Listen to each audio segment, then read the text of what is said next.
এটা শুনে ড্যানি ভিক্টোরিয়াকে কিছু বলে না এবং ভিক্টোরিয়া তার গলা থেকে বেল্টটি খুলে দেয়। বেল্ট খোলার পর ড্যানির কিছুই হয় না। এখন ড্যানি নিজের ওপর নিয়ন্ত্রণ রাখা শিখে গেছে এবং ড্যানি এখন পুরোপুরি ভিক্টরের দাসত্ব থেকে মুক্ত হয়ে গেছে। পরের দিন স্যাম ড্যানিকে আবার নিজের সাথে মার্কেটে নিয়ে যায়, যেখানে তারা দুজন শপিং করছিল। কিন্তু হঠাৎ মার্কেটে কিছু গুন্ডা ঢুকে পড়ে এবং তারা মার্কেটে হইচই শুরু করে দেয়। এটা দেখে মার্কেটে থাকা সবাই ভয় পেয়ে পালাতে শুরু করে, কিন্তু ড্যানি সেখানেই দাঁড়িয়ে থাকে এবং যখন সেই গুন্ডারা ড্যানিকে মারতে আসে তখন ড্যানি একে একে তাদের সবাইকে ধুলোয় মিশিয়ে দেয়। সেখানে উপস্থিত সবাই ড্যানির ফাইটিং স্কিল দেখে অবাক হয়ে যায়। বাড়ি ফিরে স্যাম তাকে জিজ্ঞেস করে যে এসব তুমি কিভাবে করলে। ড্যানি স্যামকে তার পুরো গল্প বলে দেয় যে কিভাবে ভিক্টর নামের একজন লোক তাকে কুকুরের মতো রেখেছিল এবং তার সাথে কত নির্যাতন করেছিল। রাতে স্যাম ড্যানিকে নিজের সাথে কাজে নিয়ে যায়, যেখানে সে একটি পিয়ানো ঠিক করে। পিয়ানো ঠিক করতে করতে স্যাম ড্যানিকে বলে যে যখনই ভিক্টোরিয়ার পড়াশোনা শেষ হয়ে যাবে আমরা নিউ ইয়র্কে ফিরে যাব। এটা শুনে ড্যানির মন খারাপ হয়ে যায়, কারণ তার মনে হচ্ছিল যে তারা তাকে একা ফেলে চলে যাবে। কিন্তু তখন স্যাম ড্যানিকে বলে, আমি চাই যে তুমিও আমাদের সাথে আসো, কারণ এখন তুমিও আমাদের পরিবারের অংশ, আর তোমাকে ছাড়া আমাদের পরিবার অসম্পূর্ণ। এটা শুনে ড্যানি অনেক খুশি হয়ে যায় এবং সে স্যামকে জড়িয়ে ধরে হ্যাঁ বলে দেয়। স্যাম বলে, তুমিও পিয়ানো ঠিক করতে আমাকে সাহায্য করেছো, তাই টাকার অর্ধেক অংশ তোমার। যাও, এই টাকা দিয়ে তুমি নিজের জন্য মার্কেটে কিছু কিনে নাও। এরপর ড্যানি সোজা শপিং মলে আসে এবং সে নিজের জন্য জিনিসপত্র কিনে নেয়। এরপর যখনই ড্যানি শপিং মল থেকে বের হয়ে বাড়ি ফিরতে শুরু করে তখনই তার সাথে ভিক্টরের একটি লোকের সাথে দেখা হয়ে যায় এবং সেই লোকটি ড্যানিকে চিনতে পারে। আর সে ড্যানিকে বলে, এতদিন তুমি কোথায় ছিলে? আমরা সবাই তোমাকে খুব খুঁজেছি। এখন যখন তুমি মিলেই গেছো তাহলে চলো আমার সাথে বাড়ি চলো, বস তোমার জন্য অপেক্ষা করছেন। ড্যানি এখন তার এই নতুন জীবনে অনেক খুশি ছিল, তাই সে যেতে অস্বীকার করে। এটা শুনে সেই লোকটি বলে, যদি তুমি ফিরে না আসো তাহলে বস তোমাকে খুঁজতে গুন্ডা পাঠিয়ে দেবে এবং সেই গুন্ডারা তোমাকে কোনোভাবে খুঁজে বের করে মৃত্যুর মুখে ঠেলে দেবে। তাই তোমার ভালোর জন্যই আমার সাথে ফিরে চলা উচিত। এখন অনিচ্ছা সত্ত্বেও ড্যানি আবার ভিক্টরের কাছে ফিরে আসে। ভিক্টর ড্যানিকে দেখে খুব খুশি হয়, কারণ ড্যানি তাকে ধনী বানানোর একটি মাধ্যম ছিল। আসলে ভিক্টর সেই দিন গুলিতে মারাত্মকভাবে আহত হয়েছিল এবং তাকে কয়েক মাস হাসপাতালে থাকতে হয়েছিল। ড্যানি ভিক্টরের কাছে আসার সাথে সাথে তাকে জিজ্ঞেস করে, আপনি কি আমার মাকে চিনেন? যার উত্তরে ভিক্টর না বলে এবং বলে, তুই আমাকে এক রাস্তার পাশে অর্ধমৃত অবস্থায় মিলেছিলি। আমি তোকে লালন পালন করেছি এবং তোর যত্ন নিয়েছি। আজ আমার কারণেই তুই জীবিত আছিস, না হলে তুই সেই দিনই রাস্তার পাশে ক্ষুধা ও তৃষ্ণার কারণে মরে যেতিস। ভিক্টর নিজের স্বার্থের জন্য আজ ড্যানির সাথে খুব ভালোভাবে কথা বলতে শুরু করে, কারণ গত কয়েক মাসে তার যে ক্ষতি হয়েছে তার ক্ষতিপূরণ শুধু ড্যানিই দিতে পারত। পরের দিন ভিক্টর আবার ড্যানির গলায় বেল্ট পরিয়ে তাকে লড়াইয়ের জন্য নিয়ে যায়, যেখানে তাদের সাথে টমের দেখা হয়। টম বলে যে আজ তারা লড়াইয়ের মজা আরো দ্বিগুণ করতে চলেছে, কারণ আজ লড়াইয়ের সময় বিপজ্জনক অস্ত্র ব্যবহার করা হবে। টম তাদের একজন ফাইটারকে দেখিয়ে বলে যে আজ ড্যানিকে এর সাথে লড়তে হবে, যে কিছুক্ষণ আগেই আরেকজন ফাইটারকে মেরে ফেলেছে। কিন্তু ভিক্টরের তাতে কিছু যায় আসে না, কারণ সামনের লোক যতই বিপজ্জনক হোক না কেন ড্যানি তাকে খুব সহজেই মেরে ফেলবে। এরপর ভিক্টর ড্যানির গলা থেকে বেল্ট খুলে ড্যানিকে বলে যে ওকে ফাটিয়ে দে, কিন্তু ড্যানি আজ লড়াই করার মেজাজে একদমই ছিল না। ড্যানি বলে, আমি কাউকে আঘাত করতে চাই না। এটা শুনে ভিক্টর রেগে যায় এবং ড্যানিকে ধাক্কা দিয়ে নিচে ফাইটিং রিংয়ে ঠেলে দেয়। ভেতরে পড়তেই সেই ডেডলি ফাইটার ড্যানিকে মারার জন্য তার উপর ঝাঁপিয়ে পড়ে, কিন্তু ড্যানি তার সাথে লড়াই করার বদলে শুধু বাঁচার চেষ্টা করে। ফাইটার ড্যানির ওপর প্রাণঘাতী হামলা চালায়, কিন্তু ড্যানি শুধু তার আক্রমণ ঠেকায়। কিন্তু ওই ফাইটার থামার নামই নিচ্ছিল না। মনে হচ্ছিল যে আজ সে ড্যানিকে মেরেই ফেলবে, তাই ড্যানি রেগে গিয়ে তাকে ঘুষি মারতে যাচ্ছিল, কিন্তু হঠাৎ সে নিজের হাত আটকে ফেলে। এটা দেখে টম ভিক্টরকে বলে যে তোমার ফাইটার কি করছে, সে তো লড়ছেই না। এটা শুনে ভিক্টর একটি কুড়াল তুলে নিচে ছুড়ে দেয় এবং ড্যানিকে বলে যে ওকে মেরে ফেলো, কিন্তু ড্যানি সেই কুড়ালটি তোলে না, কারণ সে কারো প্রাণ নিতে চায় না। তখন এর সুযোগ নিয়ে অন্য ফাইটার কুড়ালটি তুলে নেয় এবং ড্যানির ওপর আক্রমণ শুরু করে, কিন্তু ড্যানি সামনের ফাইটারের কাছে কুড়াল থাকার পরেও খুব সহজেই নিজেকে বাঁচিয়ে নেয়। এটা দেখে টম রেগে যায় এবং ভিক্টরকে বলে যে আমি এখন এই লড়াইয়ের মজা দ্বিগুণ করতে চলেছি। এটা বলেই সে আরো কয়েকজন ফাইটারকে নিচে রিংয়ে নামিয়ে দেয়, যার ফলে ড্যানির জন্য বিপদ আরো বেড়ে যায় এবং এখন সবাই মিলে ড্যানিকে ভয়ঙ্করভাবে মারতে শুরু করে, তাকে তুলে তুলে নিচে ছুঁড়ে মারে। এতে ড্যানির ধৈর্য ভেঙে যায় এবং সে আবার তার পুরনো রক্তপিপাসু অবস্থায় ফিরে আসে, যার পর ড্যানি একে একে সবাইকে ধরে মারতে শুরু করে। এটা দেখে টম আরো অস্ত্র নিচে ছুঁড়ে দেয়, কিন্তু ড্যানির এখন আর এতে কোনো কিছু যায় আসে না। তারা তিনজন মিলেও ড্যানির কিছুই করতে পারে না। সে একটি হাতুড়ি তুলে একজন ফাইটারের হাড় ভেঙে দেয় এবং অন্যজন ফাইটারের ওপর ঘুষির বৃষ্টি করে তাকে মারাত্মকভাবে আহত করে। এটা দেখে তৃতীয় ফাইটার ভয়ে ড্যানির সাথে লড়াই করা ছেড়ে দেয়। যখন তিনজন ফাইটার হার মেনে নেয় তখন উপর থেকে ভিক্টর ড্যানিকে ডাকে যে এই তিনজনকে মেরে ফেল, কারণ যদি ড্যানি এই তিনজনকে না মারে তাহলে নিয়ম অনুযায়ী ভিক্টর টাকা পাবে না। কিন্তু এখানে ড্যানি ভিক্টরের কথা শোনে না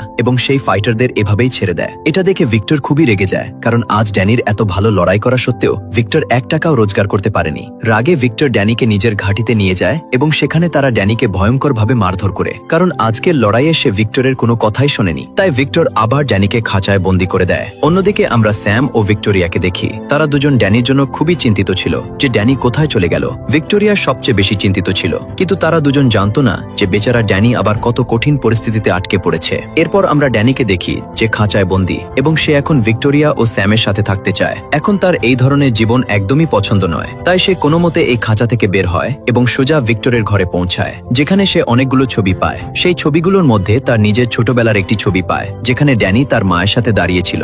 সে সাথে সাথে ভিক্টরের কাছে যায় এবং তাকে বলে যে তুমি তো বলেছিলে যে তুমি আমাকে রাস্তার পাশে পেয়েছিলে, তাহলে তোমার কাছে আমার মায়ের ছবি কিভাবে এলো? তখন ভিক্টর বলে যে আজ আমি তোমাকে পুরো সত্যিটা বলে দিচ্ছি। ভিক্টর বলে তোর মা একজন পতিতা ছিল এবং সে সবসময় আমার কাছে আসা যাওয়া করত, কিন্তু একদিন তার মৃত্যু হয়ে যায়। আর আমি তোর মাকে পছন্দ করতাম, তাই আমি তোকে নিজের ছেলের মতো লালন পালন করেছি। এসব শুনে ড্যানি বুঝতে পারে যে ভিক্টর মিথ্যে বলছে, কিন্তু এই মুহূর্তে ড্যানি শান্ত থাকে এবং সেখান থেকে চলে যায়। পরের দিন ভিক্টর ড্যানিকে নিয়ে আবার ফাইটিং রিংয়ে যাচ্ছিল। হঠাৎ মাঝপথে ড্যানি গাড়ির স্টিয়ারিং ঘুরিয়ে দেয়, যার ফলে গাড়ির খুব খারাপভাবে অ্যাক্সিডেন্ট হয়ে যায়। এরপর ড্যানি নিজের গলা থেকে সেই বেল্ট খুলে ফেলে এবং দৌড়ে স্যাম ও ভিক্টোরিয়ার বাড়িতে পৌঁছায়। সেখানে সে ভিক্টোরিয়াকে বলে যে আমি আমার মায়ের ছবি পেয়ে গেছি। ভিক্টোরিয়া ছবি দেখে বলে তোমার মা খুব ভালো পরিবারের মহিলা মনে হচ্ছে, এবং আমার মনে হয় তোমার মা একজন পিয়ানো শিক্ষিকা ছিলেন, কারণ ছবিতে তার মাকে পিয়ানো বাজাতে দেখা যাচ্ছে।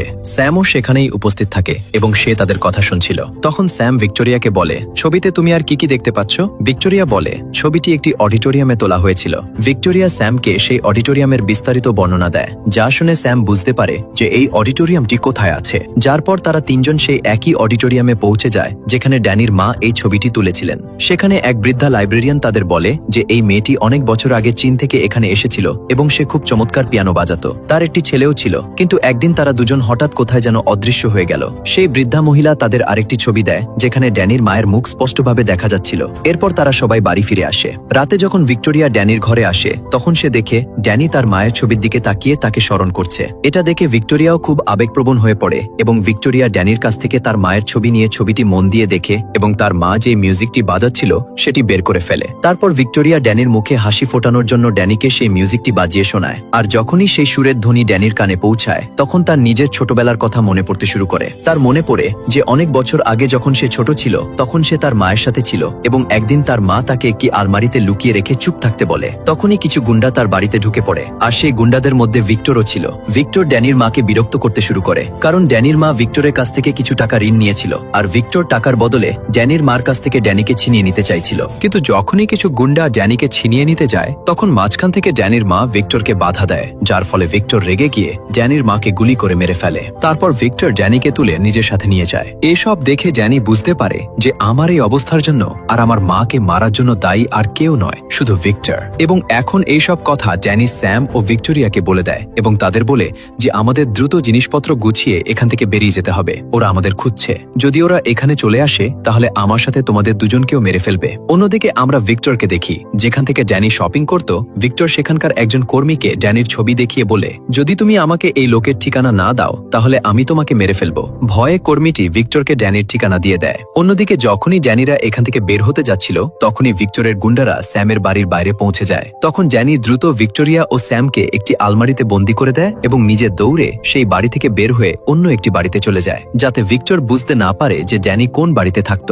বাইরে গিয়ে ড্যানি সেই গুন্ডাদের সাথে লড়াই শুরু করে দেয়, কিন্তু সেই গুন্ডারা থামার নামই নিচ্ছিল না, যেন ভিক্টর পুরো শহর ড্যানির পেছনে লাগিয়ে দিয়েছে। কিন্তু ড্যানিও হার মানে না, আর সে একে একে ভিক্টরের সব লোককে মেরে ফেলে। যখন ভিক্টর দেখে যে ড্যানি তার সব গুন্ডাকে মেরে ফেলেছে, তখন ভিক্টর তার সবচেয়ে ভয়ঙ্কর ফাইটারকে ড্যানিকে মারার জন্য পাঠায়। তখন তাদের দুজনের মধ্যে লড়াই শুরু হয়ে যায়। এখানে দুজনের খুব জোরদার লড়াই হয় এবং এই ফাইটারের লড়াইয়ের দক্ষতা থেকে বোঝা যাচ্ছিল যে সে সহজে হার মানার পাত্র নয়। তাই আজ ড্যানি তার সমকক্ষ ফাইটার পেয়ে গেছে। সেই ফাইটার ড্যানিকে মারতে মারতে তার অবস্থা খারাপ করে দেয়। যদিও ড্যানিও হার মানেনি এবং সেখানে নিজের শেষ নিঃশ্বাস পর্যন্ত লড়ে যায়। অনেকক্ষণ লড়াই হওয়ার পর শেষ পর্যন্ত ড্যানি সেই ফাইটারকেও মেরে ফেলে। নিজের সব ফাইটারকে মরতে দেখে ভিক্টর খুব রেগে যায় এবং এখন সে নিজে ড্যানির সাথে লড়াই করতে চলে আসে। আর ড্যানিকে দেখতেই ভিক্টর তার উপর গুলি চালাতে শুরু করে, কিন্তু ড্যানি কোনো মতে নিজেকে বাঁচিয়ে সেখান থেকে পালিয়ে যায়। ভিক্টরও তার পিছু ছাড়ে না এবং সে সোজা সেই বাড়িতে ঢুকে পড়ে যেখানে ড্যানি ভিক্টোরিয়া ও স্যামের সাথে থাকত। ভিক্টর সেখানে মাটিতে ড্যানির বেল্ট পেয়ে যায়, যা দেখে ভিক্টর বুঝতে পারে যে ড্যানি এই বাড়িতেই থাকতো। আর তখনই ভিক্টর ড্যানিকে দেখতে পায়। তাকে দেখে ভিক্টর তার উপর বন্দুক তাক করে ধরে। ভিক্টর ড্যানিকে বলে এটা তোমার বাড়ি না, তুমি সেই খাঁচার জন্য জন্ম নিয়েছো। যদি তুমি বাইরে কারো সাথে থাকো, তাহলে তুমি তার জন্য বিপদ ডেকে আনবে, যেমন তুমি এই লোকদের জন্য বিপদ ডেকে এনেছো। তোমার কারণেই এখানে বিপদ এসেছে। তুমি আমার সাথে ফিরে চলো, তাহলে আমি এই এই লোকদের জীবিত ছেড়ে দেব। এইসব স্যাম ও ভিক্টোরিয়াও চুপ করে শুনছিল। ভিক্টর হাসি মুখে ড্যানিকে বোঝানোর চেষ্টা করে আর বেল্ট খুলে ড্যানিকে বলে যে আমার সাথে চলো, তোমার আসল দুনিয়া এটা নয়, বরং সেই খাঁচার জীবন, আর না হলে আমি এদের সবাইকে মেরে ফেলবো। এটা শুনে ড্যানি ভয় পেয়ে যায় এবং সেখানে ভিক্টোরিয়া ও স্যামের জীবন বাঁচানোর জন্য আবার ভিক্টরের কাছে ফিরে যায়। কিন্তু যখনই ভিক্টর ড্যানিকে বেল্ট পরাতে যায় তখনই ড্যানি ভিক্টরের হাত আটকে দেয় আর বলে যে এখন থেকে এটাই আমার বাড়ি। এটা বলেই সে ভিক্টরের ওপর হামলা চালায় এবং ভিক্টরকে ভয়ঙ্করভাবে মারতে শুরু করে, কারণ আজ ড্যানিকে ভিক্টরের কাছ থেকে তার মায়ের বদলা নিতে হবে। যখনই ড্যানি ভিক্টরকে মারতেই যাচ্ছিল তখনই স্যাম ও ভিক্টোরিয়া তাকে এমনটা করতে আটকে দেয়। ভিক্টর তাকে উস্কানি দেওয়ার জন্য বলে, ড্যানি তোর মাকে মনে কর আমি তার সাথে কি করিনি, আমি প্রতিদিন তার সাথে খারাপ ব্যবহার করতাম। এটা শুনে ড্যানি নিজের রাগ সামলাতে পারে না। ড্যানি ভিক্টরকে মেরে ফেলবে তার আগেই স্যাম তার মুখ বন্ধ করার জন্য তার মাথায় ফুলদানি মারে, যার ফলে সে অজ্ঞান হয়ে যায়। এখন ড্যানিকে উস্কানি দেওয়ার মতো কেউ ছিল না, তাই সে শান্ত হয়ে যায়। এরপর পুলিশ ভিক্টরকে যাবজ্জীবন কারাদণ্ডের জন্য জেলে পাঠিয়ে দেয়। এরপর থেকে ড্যানি স্বাভাবিক মানুষের মতো বসবাস করতে থাকে। ড্যানি এখন সবসময় খুশি থাকে কারণ সে নরকের জীবন থেকে মুক্তি পেয়ে গেছে। মুভির শেষে আমরা দেখি যে আজ ভিক্টোরিয়ার মিউজিক পারফরমেন্স দেখার জন্য হাজার হাজার লোক এসেছে, কিন্তু মিউজিক শুরু হওয়ার আগে ভিক্টোরিয়া বলে যে আজকের এই মিউজিক আমি আমার একজন বিশেষ মানুষকে উৎসর্গ করছি। তখন ড্যানি স্যামকে বলে যে সে তোমার কথা বলছে, কিন্তু স্যাম বলে না, সে তোমার কথা বলছে কারণ তুমি তার জন্য সবচেয়ে খাস লোক। এরপর আমরা দেখি যে ভিক্টোরিয়া সেই একই মিউজিকটি বাজায় যা ড্যানির মা লিখেছিলেন। এটা দেখে ড্যানি খুব খুশি হয়। এর সাথেই এই অসাধারণ মনমুগ্ধকর মুভিটি এখানেই শেষ হয়ে যায়। ভিডিওটি ভালো লাগলে আমাদের চ্যানেলটি সাবস্ক্রাইব করতে ভুলবেন না। দেখা হবে পরের ভিডিওতে। আর আমার মতো এরকম ভিডিও বানিয়ে মনিটাইজ আর স্পন্সরের মাধ্যমে ইনকাম করতে চাইলে কমেন্ট থাকা লিংকে ক্লিক করে হোয়াটসঅ্যাপ চ্যানেলে জয়েন করুন।